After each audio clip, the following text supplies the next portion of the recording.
what are the signs that people should be aware of when it comes to creating an environment that would be ripe to invite a union to a conversation, right, with your employees? And the first one that I would throw out there in my experience, I've seen it time and time again. It's when the workplace, and we see this particularly with hiring today. It's difficult to hire, and then you have a high level of required or forced or mandatory overtime, where people are not having that balance of work life.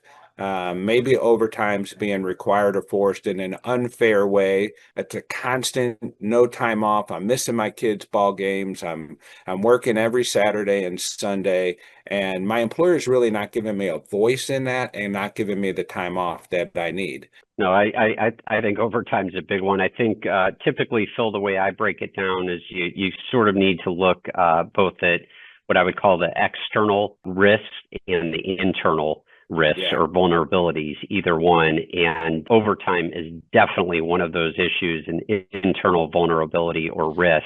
And overtime is really a double-edged sword for employers and employees. There are some employees who absolutely positively love the overtime. They want to right. work it as much as possible.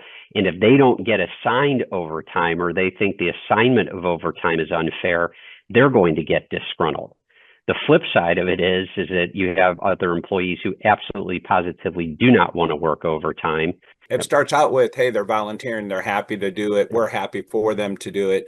But it's that unfairness that settles in, that then creates a rub for people, and it then goes beyond overtime, right? It's really as it Absolutely. relates to policies that get exhausted, if you will. They're Mhm. constantly being used.